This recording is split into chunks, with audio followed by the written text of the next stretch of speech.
हातकणंगले तालुक्यातील मौजे सोनारली येथील वारणा धरणग्रस्त गेल्या आठवडाभरापासून जिल्हाधिकारी कार्यालयासमोर बेमुदत ठिय्या आंदोलनास बसलेत।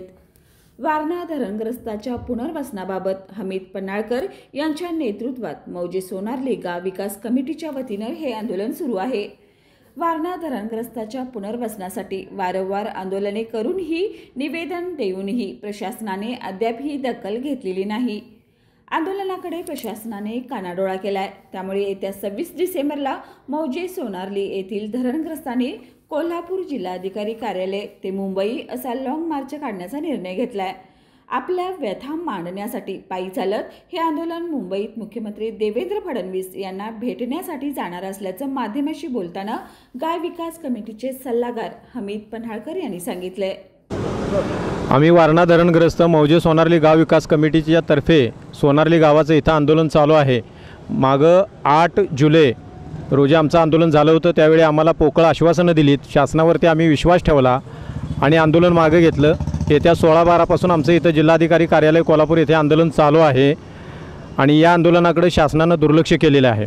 महत्त्वाचा मुद्दा म्हणजे जिल्हा पुनर्वसन अधिकारी यांच्याकडून चुकीची बोगस यादी गेल्यामुळं जवळजवळ 32 लाखाचा निर्वाह भत्त्यामध्ये घोटाळा झालेला आहे। चुकीच्या लोकांना निर्वाह भत्ता दिलेला आहे, तसेच बेकायदेशीररित्या भूखंड वाटप केलेला आहे। तो शासनानं ताब्यात घ्यावा, निर्वाह भत्ता व्याजासह वसूल करावा आणि धरणग्रस्तांची जी मौजे सोनारली गावची ग्रामपंचायत झालेली आहे त्याच्या ज्या सर्वेक्षण यादीमध्ये आहे त्या यादीमध्ये बेकायदेशीर नावे घातलेली आहेत बाहेरच्या लोकांची, परप्रांतीयांची, ती नावं ताबडतोब काढली पाहिजेत। आमच्या आंदोलनाकडे दुर्लक्ष केल्यामुळे येत्या 26 तारखेपासून आम्ही पायी चालत सर्व धरणग्रस्तांसह मुख्यमंत्र्यांना भेटायला मुंबई येथे जाणार आहोत। 26 तारखेला सकाळी 11 वाजता जे काही शासनाने जिल्हाधिकारी कार्यालय, पुनर्वसन कार्यालय, इतर कार्यालयाने पुनर्वसन अंतर्गत आमच्याशी जो पत्रव्यवहार केलेला आहे त्या पत्रांची होळी जिल्हाधिकारी कार्यालयाच्या गेटसमोर केली जाईल आणि त्याच्यानंतर आमचा लॉंग मार्च निघेल। तो डायरेक्ट मंत्रालय येथे जाऊन मुख्यमंत्र्यांना भेटणार आणि आमची गाऱ्हाणं त्यांच्यासमोर मांडणार। जाता येताना आमच्या धरणग्रस्तांच्या जीविताचा प्रश्न निर्माण झाल्यास सर्वस्वी जबाबदारी या जिल्हा प्रशासनाची राहील।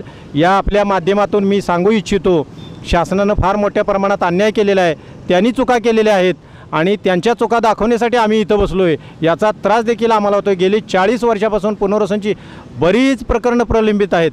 त्यामुळं येत्या आंदोलनामुळे निर्माण होणारा जो काही कायदा आणि सुव्यवस्थेचा प्रश्न असेल याची सुद्धा जबाबदारी या जिल्हा प्रशासनावर राहील, याची गंभीर दखल घ्यावी। धन्यवाद।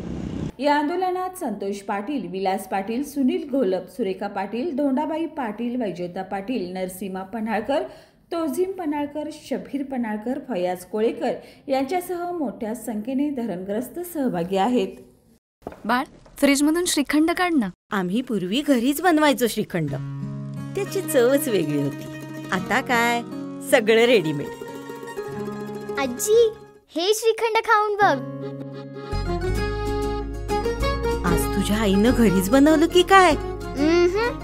हे आहे गोकुळचं श्रीखंड, अगदी जिभेवर रेंगाळणार। जिभेवरच नाही तर मनावरही रेंगाळणार। गोकुळ श्रीखंड, मनावर रेंगाळणार।